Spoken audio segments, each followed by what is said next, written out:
அன்பு நேயர்களே, மீண்டும் ஒரு உலக பரப்பில் ஒரு உளவு தகவல், ஒரு ஆய்வு செய்தி.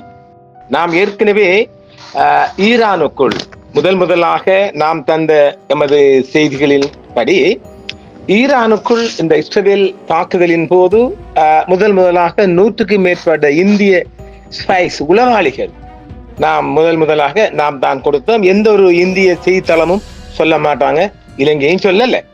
இப்பொழுது நாம் அது ஏற்கனவே பல செய்தி தந்திருக்கிறோம் இல்ல, கிட்டத்தட்ட ஈரானுக்குள் 3000 இந்தியர்கள் ஸ்பைஸ் அவங்க அதாவது இந்த உளவாளிகளாக கைது செய்யப்பட்டு அவர்களுக்கான தண்டனைகள், சுட்டுக் கொல்லப்படுவது, அரசு செய்யப்படுவது, இப்படி ஏகப்பட்ட தகவல் இருக்குது. வெளிவர தகவலா தான் அவ்வளவும் இருக்குது.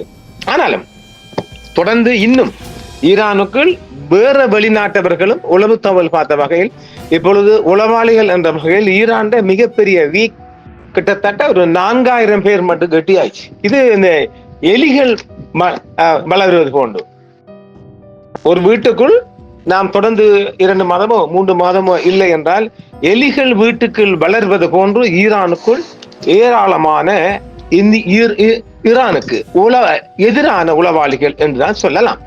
அந்த வகையில் கடந்த வாரம் கட்டாருக்குள் இஸ்ரேல் துல்லியமாக தாக்கியதில் அமாஸ்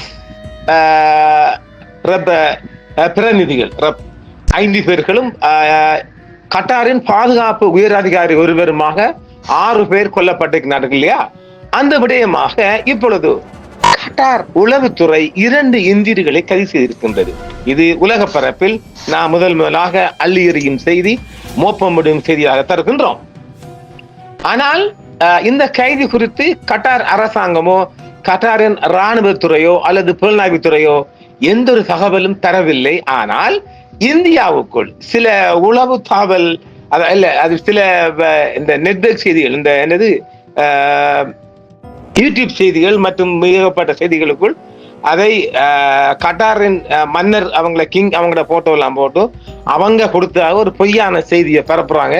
அது பொய் செய்தி என்று செய்தி உண்மைதான், ஆனால் இந்தியாவின் மானம் கப்பல் ஏறுவதால் அது பொய்யான செய்தியாக சில தளங்கள் சொல்லி வருகிறது. நாம் அதை பாகிஸ்தானுக்குள் முகந்து அந்த செய்தியை கொண்டு வந்திருக்கின்றோம். இது உலக பரப்பில் தமிழோ சிங்களமோ எந்த மொழியிலும் வெளிவராமல் முதலாக நாம் இந்த செய்தியை இறக்குகின்றோம்.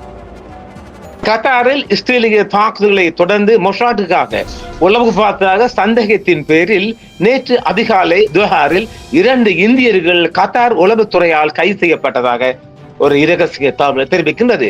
கட்டாரில் இஸ்ரேல் தாக்குதலை நடத்தியதை தொடர்ந்து இஸ்ரேலுக்காக உளவு பார்த்ததாக சந்தேகத்தின் பேரில் 2 இந்திய சங்கிகளை கட்டார் உளவுத்துறை கைது செய்தது. இப்ப நாம் இப்படி சொல்லலாம், ஏண்டா பாவிகளா, நீங்க திருந்தவே மாட்டீங்களாடா, பிழைக்க போன இடத்துல மூடிக்கிட்டு இருக்க வேண்டியதான, ஏண்டா இந்த வேண்டாத வேலை? அரபு போனோமா, 4 காசு பார்த்தோமா, குடும்பத்தை வாழ வைத்தோமா, 4 பேருக்கு உதவி செஞ்சோமா இருக்காம இப்ப அரபுக்காரன் பாருங்க தலையை வெட்டி, இது சில போல இரகசியமான முறையின் தலை வெட்டலாம். ஏனெனில் கட்டார் இதுவரைக்கும் இந்த அரசை பார்த்து வாயை திறக்கல. ஏனெனில் அவங்கள் குறித்தான மிகப்பெரிய லிங்க் இருக்குதான். அது குறித்து நாம் நிறைய பார்ப்போமா? அதாவது கட்டார் அரபு நாடுகளை எடுத்துக்கொண்டால் அவங்களோட இன்டெலிஜென்ஸ் நான் கரெக்ட் என்று சொல்ல மாட்டேன். இந்தியரோ அப்படி ஸ்ரீலங்கா சிஐடி இப்படி அந்த அளவுக்கு இவங்க ஒரு இன்டெலிஜென்ட். கட்டார் மட்டுமல்ல, அரபு தேசங்கள்ல இன்டெலிஜென்ஸ் சரியாண்டால் அதை என்னால் சரி செய்ய முடியல. அரபு நாட்டுக்குள்ளே ஆக சிறிய நாடு கட்டார் நாடு. இப்ப கட்டார் இன்டெலிஜென்ட் அவங்களோட ஸ்டேட் செக்யூரிட்டி என்றுதான் அவங்க சொல்லுவாங்க. அவங்க ஒரு பெரிய இன்டெலிஜென்ட், அவங்க உள்ளக இன்டெலிஜென்ட் மாத்திரம்தான். வெளிநாட்டு இன்டெலிஜென்டோ அல்லது ஃபோரன்சிக்ஸ் எதுவுமே அவங்க இல்லை. ஆனால் லட்சக்கணக்கான வெளிநாட்டவர்கள் வேலை செய்யும் தண்ட நாட்டுக்குள் இவங்க சரியாக இந்த இன்டெலிஜென்ட் லிங்க எடுப்பாங்களா என்றால் அதுக்கும் எனக்கிட்ட பதில் இல்லை. அதனால் உடனடியாக இந்த களத்தில் இப்போது களமிறக்கப்பட்டிருக்கின்றது பாகிஸ்தானின் பிரீமியர் இன்டெலிஜென்ஸ் ஏஜென்சி சொல்லுவோம் இல்லையா, அவங்க யாரு? ISI, inter service intelligence. ISI என்றா பொல்லாத, ISI அது பொல்லாத அமைப்புண்டா, மிகவும் மோசமான அமைப்பு. இந்தியன் கூட அந்த அமைப்புக்கு பயப்படுவான். அடுத்தது FIA, ஃபெடரல் இன்வெஸ்டிகேஷன் ஏஜென்சி, இதுவும் பாகிஸ்தானுக்குள்ள மிக பொல்லாத ஒரு அமைப்பு இந்தியாட என்ஐ மாதிரி. அடுத்தது எம்ஐ மிலிட்டரி இன்டெலிஜென்ஸ், அடுத்தது எஸ்எஸ்ஜி ஸ்பெஷல் சர்வீஸ் குரூப்.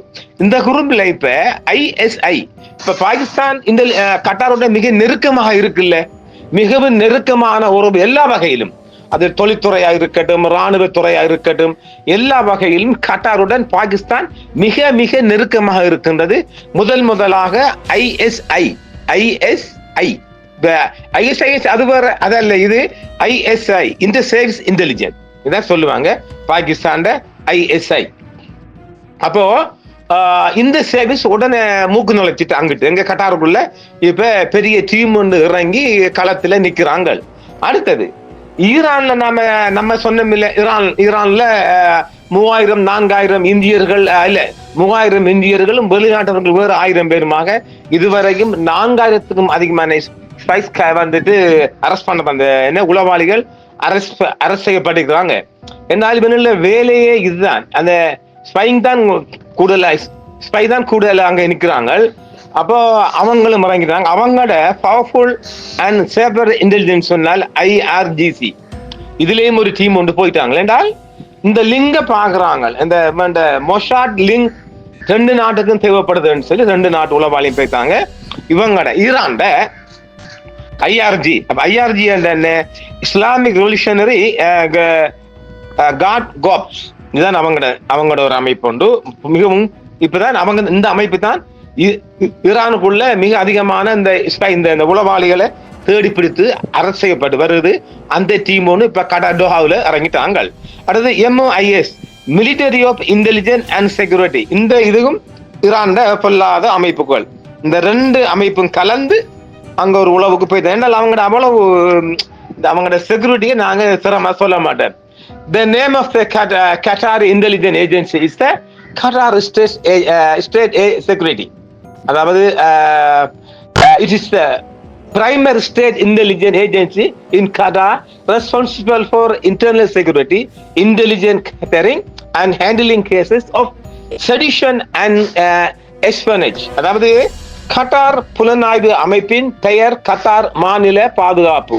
இது கத்தாரில் உள்ள முதன்மையான மாநில புலனாய்வு அமைப்பாகும். இது உள்நாட்டு பாதுகாப்பு, உளவுத்துறை சேகரிப்பு மற்றும் தேச துரோகம் மற்றும் உளவு வழக்குகளை கையாளுவதற்கு பொறுப்பாகும். இப்பொழுது இந்த கைது செய்யப்பட்ட 2 இந்தியர்களும் தேச துரோகத்தின் அடிப்படையில் தான் கைது செய்யப்பட்டிருக்கிறார்கள். மாட்டிக்கிட்டாங்களா? தேச துரோகத்தின் அடிப்படையில். அப்ப இதை முதலாக இவங்களுக்கு இந்த மாதிரி ஒரு இந்தியன் தான் இதுல ஈடுபட்டிருக்கிறான் என்று காட்டி கொடுத்தது பாகிஸ்தான் ஐஎஸ்ஐ.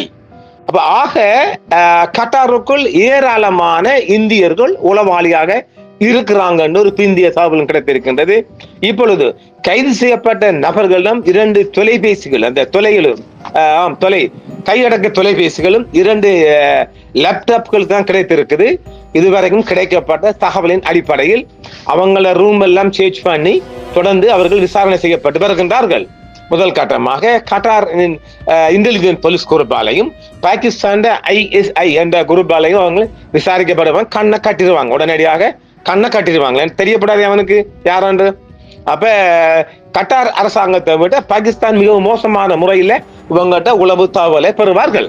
அடுத்தது இப்பொழுது அவங்க தொலைபேசி லிங்குகள் உள்நாட்டுக்குள் யாருக்கு அவுட் கோயிங் இன்கமிங், இதுல 2 தொலைபேசிகள் ஆளாளுக்கு பயன்படுத்ததாக சொல்லப்படுது. ஒன்று நேரடியாக மொசாட் ஏஜென்சியுடன் தொடர்பானதும், ஒன்று லோக்கலுக்குள்ளும் 2 தொலைபேசியும் உடன் கைப்பற்றப்பட்டிருக்குது. இதன் பிற்பாடு இவங்களுடன் யாரு உளவாளியாக இருந்தார், லிங்க் ஒன்று இருக்கும் இல்ல, அதனால நிறைய இந்தியன் தான் இருக்கிறாங்கன்னு சொல்லப்படுது. இது முதலாம் கட்ட விசாரணை என்பதால் நாம் தொடர்ந்து இது குறித்து சொல்லலாம். அப்ப புதுடில்லி அதாவது நாம முதல் ஒன்று சொல்லலாம், அதாவது இந்த உளவு வேலை சம்பந்தமாக இந்தியா இன்னும் வாய் திறக்கவில்லை. கட்டார் அரசாங்கம் இன்னும் வாய் திறக்கவில்லை. வாய் திறக்க வேண்டியது கட்டார் மாத்திரம்தான். இஸ்ரேலின் அதாவது ஏற்கனவே நாம் கேள்விப்பட்டோம் இல்ல, 8 இந்தியன் கைது செய்யப்பட்டான் இல்ல, அவன் கழுத்தோட்ட போகக்குள்ள இந்தியா டிப்ளமேட்டிக் மிஷன்ல கம்யூனிகேஷன் போட்டு அந்த 8 பேரையும் மீட்டெடுத்துட்டாங்க. ஆனால் அந்த 8 பேருக்கு பிறகு இன்னும் நிறைய பேர் கைது செய்யப்பட்டிருக்கிறார்கள். ஆக இஸ்ரேலின் சார்பாக நீர்மூழ்கி கப்பல் திட்டத்தை உளவு பார்த்ததாக 8 இந்தியர்கள் கத்தாரில் பல மாதங்களாக சிறையில் அடைக்கப்பட்டிருந்தனர். மேலும் அவர்கள் மரண தண்டனையை எதிர்கொண்டனர். இந்த 8 பேர் இந்திய, பாகிஸ்தான், இஸ்ரேலிய மற்றும் அரபு ஊடகங்களின் அறிக்கைகளின்படி 8 நபர்களும் இந்திய கடற்படையின் முன்னாள் அதிகாரிகள் மற்றும் கடந்த ஆகஸ்ட் மாத இறுதியில் கைது செய்யப்பட்டனர். அப்ப பாருங்க, இந்த 8 நாட்களையும் இந்திய கடற்படையில போம நேவி அதிகாரிகள் எப்படி உளவு வேலை பார்க்கலாம் பாருங்க.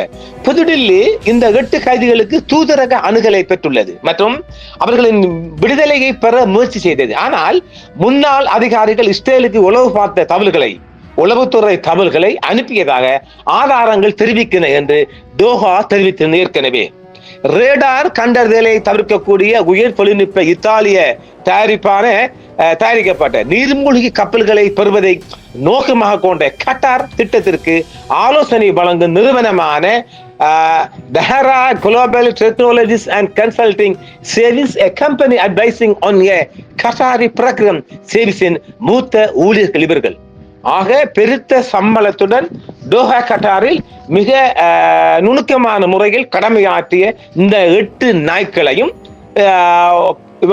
மொசாட் உளவாளிகள் கடந்த வருடம் அந்த நிறுவனம் இப்போது கத்தாரால் மூடப்பட்டு வருவதாகவும் பெரும்பாலான இந்தியர்கள் முன்னாள் கடற்படை வீரர்கள் என்றும் மே மாத இறுதிக்குள் அவர்கள் பணி நீக்கம் செய்யப்படுவதாக ஏற்கனவே அறிவிக்கப்பட்டு இப்பொழுது அவர்கள் நீக்கப்பட்டிருக்கின்றார்கள்.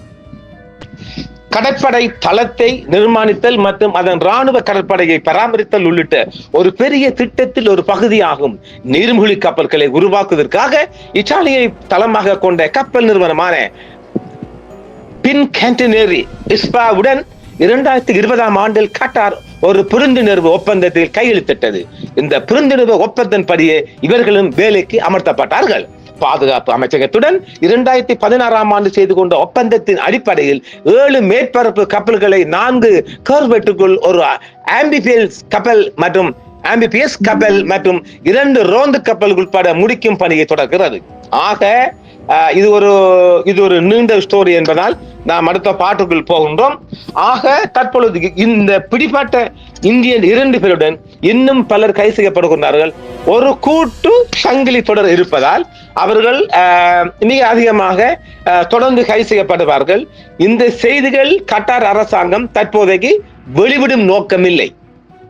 ஏனெனில் இது அப்படி ஒரு கைது செய்யப்பட்டு இது வெளியில் செய்தி கசிகின்ற போது டிப்ளமேட்டிக் மிஷன் ஊடாக இந்தியா தலையை போட்டு அதை உடனடியாக விடுதலைக்காக பாடுபடும் என்ற அடிப்படையில் கைது செய்தவர்களின் விவரங்களை கொடுப்பதில்லை என்று ஒரு தகவல் சொல்லுகின்றது. ஆக இவங்களை ஒரு நீண்ட காலத்துக்கு இவங்களை வைத்து தொடர் இன்கொயரி எடுத்து விசாரணை செய்து அவர்களை கொலை மரண தண்டனையை கொடுப்பது என்ற முடிவுக்குள் வரப்போகின்றது. ஆக இந்த 2 பேரும் வட இந்தியர்கள் என்பது உறுதி, தமிழ்நாட்டை சேர்ந்தவர்கள். தொடர்ந்து இன்னும் பலர் கைது செய்யப்படுகின்ற போது சிறிய குற்றங்கள் என்ற அடிப்படையில் அவர்கள் விடுதலை செய்யப்பட வாய்ப்பு இருக்குது. முழுதாக இந்த தாக்குதலுக்கு ஒரு உளவாளியாக இருந்ததின் பிரகாரம் அவர்கள் பற்றிய பெயர்களும் அவர்கள் பற்றிய ஊர்களும் வெளியாக்குவது இல்லை என்ற முடிவுக்குள் கட்டார் அரசாங்கம் சொல்லி இருக்கின்றது. அதன் அடிப்படையில் இவர்கள் யார், எந்த கம்பெனி போன்ற விவரங்கள் வெளிவருவதற்கான சாத்தியமில்லை. இவர்களிடம் தொடர்ந்து விசாரணை நடைபெற்று இந்த விசாரணை முடிவிட்ட பிற்பாடு இவர்களை சுட்டுக் கொள்ளலாம் அல்லது கழுத்து விட்டலாம் என்ற ஒரு முடிவுக்குள் வரலாம். நாம் அது பற்றிய தகவல் கிடைக்கின்ற போது வழங்குவோம். மீண்டும் பார்ட் 2க்குள் சந்திப்போம். நன்றி நேர்களே. என்றும் உங்களுடன் சன்ரைஸ் இந்தியா டிவி சப்ஸ்கிரைப் பண்ணுங்கள், பெல் பட்டனையும் கிளிக் செய்யுங்கள். உங்கள் ஆதரவே எங்கள் சேவை. ஆதரவு தாருங்கள், அரவணைப்போம். மறக்காம சர்ப்ரைஸ் பண்ணுங்க. தேங்க்யூ.